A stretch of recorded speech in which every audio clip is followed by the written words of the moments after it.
સૌથી પહેલાં આપણે આ સેન્સર લઈશું, બરાબર. બજારની અંદર ઇલેક્ટ્રિકની જે દુકાન હોય છે ત્યાં આરામથી આપણને આ સેન્સર મળી જાય છે. ઓનલાઈન તમે સર્ચ કરશો તો પણ તમને મળી જશે. એટલે પહેલાં આ સેન્સર લઈશું. સાથે આ LDR છે, બરાબર. LDR આરામથી બજારની અંદર ઉપલબ્ધ છે, તો એ પણ તમને અવેલેબલ છે. તમે સર્ચ કરશો તો પણ મળી જશે. આપણે રેઝિસ્ટન્સ લઈશું, બરાબર, 10K.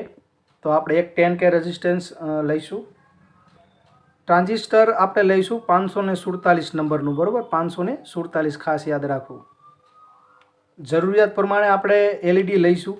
જેટલી તમને જરૂર લાગે છે એ પ્રમાણે આપણે LED ને લઈશું. સાથે આપણે 9 વોલ્ટની બેટરી કનેક્ટર અને DC સ્વિચને લઈશું. અને જેટલી જરૂર પડે છે એ માત્રાની અંદર આપણે આ વાયરનો ઉપયોગ કરીશું, બરાબર. અને સ્ટ્રીટ લાઇટ બનાવવા માટે મેં થોડીક સ્ટ્રો લીધી છે. આપ આની જગ્યાએ કાંઈ પણ બીજું યુઝ કરી શકો છો. સૌથી પહેલાં આપણી પાસે જે LED છે એ LEDને આ વાયર સાથે આપણે કનેક્ટ કરશું, બરાબર. ખાસ તમારે યાદ રાખવું જરૂરી છે કે જે પ્લસ પોઈન્ટ છે એટલે કે જે પોઝિટિવ છે અને નેગેટિવ એ આની સાથે કનેક્ટ કરો તો યાદ રાખવું જરૂરી છે કે કયો વાયર પોઝિટિવ છે અને કયો વાયર નેગેટિવ છે. તો 3 LEDને હું આવી રીતે વાયર સાથે કનેક્ટ કરી લઉં છું.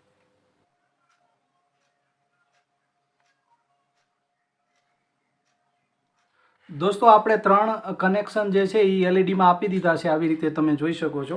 હવે આપણે શું કરશું કે જે આ LED છે એ LEDની આપણે અહીંયા જે આપણે સ્ટ્રો છે એ સ્ટ્રોની અંદર આવી રીતે આપણે પસાર કરી દઈશું, જેથી કરીને સ્ટ્રીટ લાઇટનો જે થાંભલો હોય એ રીતે આપણે આ મોડલની અંદર સારી રીતે આપણે ડિસ્પ્લે કરી શકીએ. રેડી?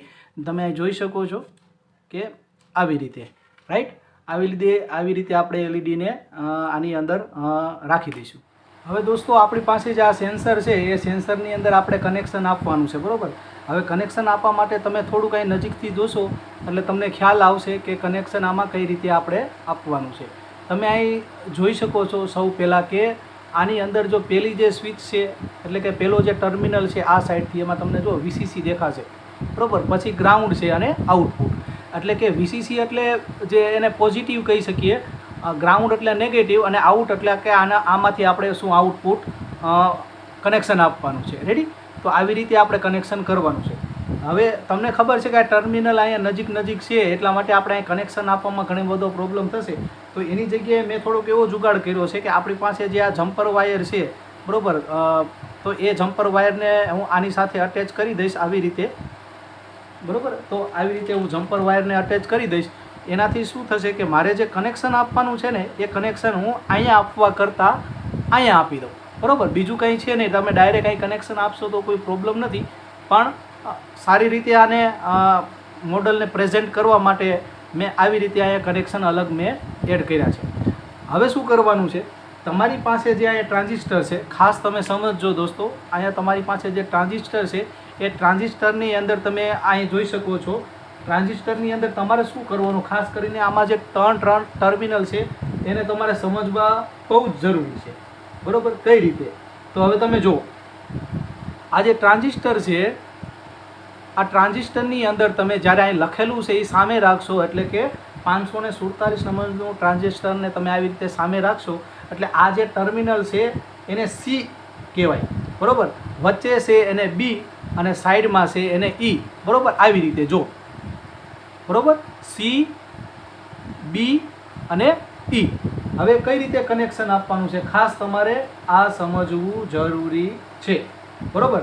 હવે તમે જો, આ જે LDR સેન્સર છે એને પહેલાં આવી રીતે કનેક્શન આપવાનું છે. કઈ રીતે આપવાનું છે જો તમે થોડુંક હજી જો. હવે તમને ખબર છે કે પહેલાં જે આ જે સાઈડ ટર્મિનલ છે એને આપણે C કહીએ છીએ, વચ્ચે B, બેઝ અને E, બરાબર. C, B અને E. હવે આ LDR જે છે એને તમારે કનેક્શન કઈ રીતે આપવાનું છે તો કે એક LDRનો ટર્મિનલ છે એ Eમાં આપવાનો છે અને બીજો જે છે એ B એટલે કે બેઝમાં, બરાબર. આ સાઈડ અને આ સાઈડ આવી રીતે તમારે કનેક્શન આપવાનું છે. આવી રીતે ખ્યાલ આવી ગયો? હજી તમે જોઈ શકો છો આવી રીતે તમારે કનેક્શન આપવાનું છે. તો દોસ્તો, ખ્યાલ આવી ગયો કનેક્શન કઈ રીતે આપવાનું છે? અહીં તમે જોઈ શકો છો કે કનેક્શન આવી રીતે આપવાનું છે. રેડી? હવે આગળ જોઈએ. હવે આ મારી પાસે જે 10K છે એ 10K ને કનેક્શન કઈ રીતે આપવાનું છે એ ખાસ તમે સમજી લો કે બેઝ એટલે કે વચ્ચે અહીંયા તમે જે જગ્યાએ આ LDR આપ્યું ને ત્યાં આવી રીતે આપણે આને એડ કરવાનું છે, બરાબર. આ રીતે બરાબર, આ રીતે જોઈજો.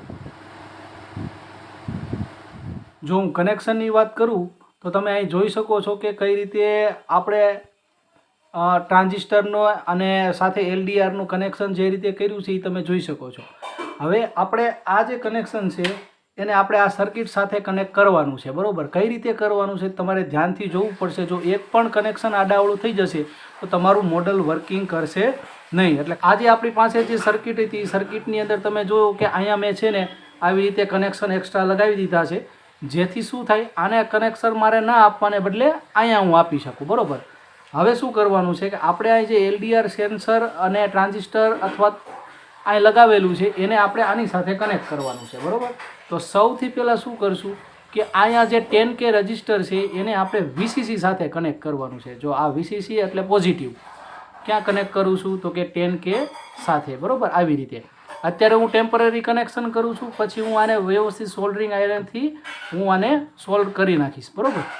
આવી રીતે પહેલું કનેક્શન એ છે. હવે આપણે બીજું કનેક્શન જોવું હોય તો આપણી પાસે જે વીસીસી પછી જે ગ્રાઉન્ડ કનેક્શન છે તો એ ગ્રાઉન્ડ કનેક્શનને આપણે કઈ જગ્યાએ આપીશી તો કે આ જગ્યાએ. ક્યાં તો કે આ જગ્યાએ. જો તમે જોઈ શકો છો કે ટ્રાન્ઝિસ્ટરની જે જમણી બાજુ જે કનેક્શન હતું એ જગ્યાએ આપણે કનેક્શન આપી દઈએ છીએ, બરાબર. હું અત્યારે આપી દઉં છું.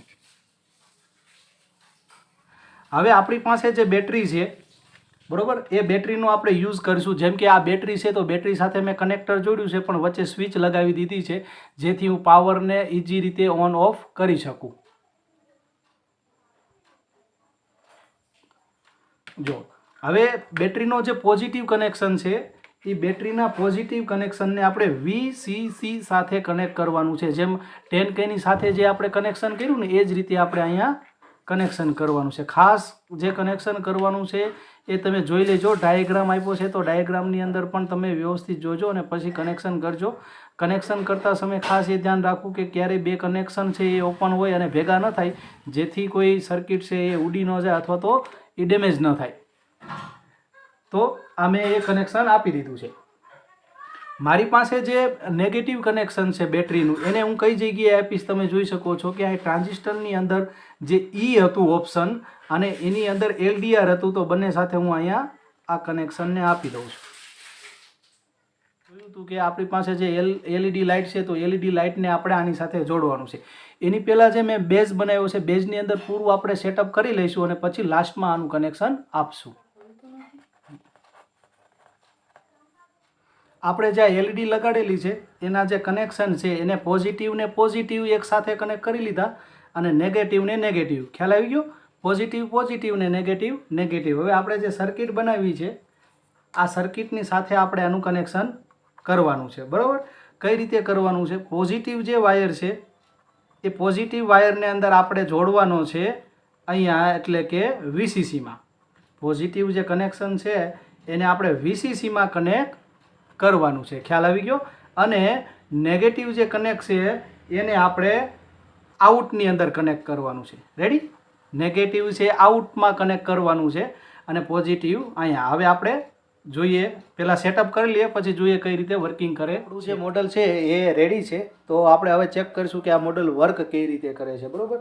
તમે જોઈ શકો છો કે આનું જે સેટઅપ છે એ મેં આવી રીતે સેટ કરેલું છે. અહીંયા બેટરી અને જે સ્વિચ છે એ એડ કર્યું છે અને આ બાજુ જે 3 સ્ટ્રીટ લાઇટ છે અને અહીંયા આગળની સાઈડ આપણે સેન્સર રાખ્યું છે, બરાબર. જેથી કરીને કોઈ વ્હીકલ પસાર થાય તો એ ઓટોમેટિક જે સ્ટ્રીટ લાઇટ છે એ ઓન થઈ જાય. હવે આપણે પહેલાં સ્વિચને ઓન કરશું, બરાબર.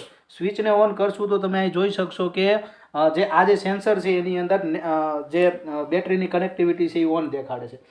હવે આ જે મારે હાથની અંદર છે એને કોઈ વ્હીકલ આપણે સમજી લઈએ છીએ, બરાબર. તો હવે જેવું જ એ રોડ ઉપરથી અહીંયા પસાર થાય છે ત્યારે તમે જોઈ શકો છો કે લાઇટ ઓન થાય છે, બરાબર. પછી એ જ રીતે વ્હીકલ પસાર થઈને આગળ જતું રહે છે ત્યારે આ સ્ટ્રીટ લાઇટ છે એ ઓફ થઈ જાય છે. હજી એક વાર ડેમો માટે આપણે જોઈ લઈએ કે આ વ્હીકલ જે છે એ આવી રીતે જો પસાર થાય છે એટલે લાઇટ ઓન થાય છે. જ્યારે વ્હીકલ પસાર થઈને આગળ જતું રહે છે ત્યારે આ સ્ટ્રીટ લાઇટ છે એ ઓફ થઈ જાય છે. તો આ જે મોડલ છે એ ખાસ કરીને ઓટોમેટિક સ્ટ્રીટ લાઇટનું મોડલ છે જેની અંદર આપણે જે વીજળી છે એને ઓછો ઉપયોગ કરી શકીએ, બરાબર. ઘણી બધી રોડની ઉપર જે લાઇટ ચાલુ હોય છે જેના લીધે વીજળીનું જે છે એ વધારે યુઝ થાય છે. પણ આ સેન્સરની મદદથી કે આ મોડલની મદદથી ફાયદો એ થશે કે જ્યારે વ્હીકલ આવી રીતે પસાર થાય છે ત્યારે જ આ જે સેન્સરની મદદથી લાઇટ ઓન થશે અને જેવું જ એ વ્હીકલ પસાર થઈને આગળ જતું રહેશે ત્યારે લાઇટને ઓફ થઈ જશે.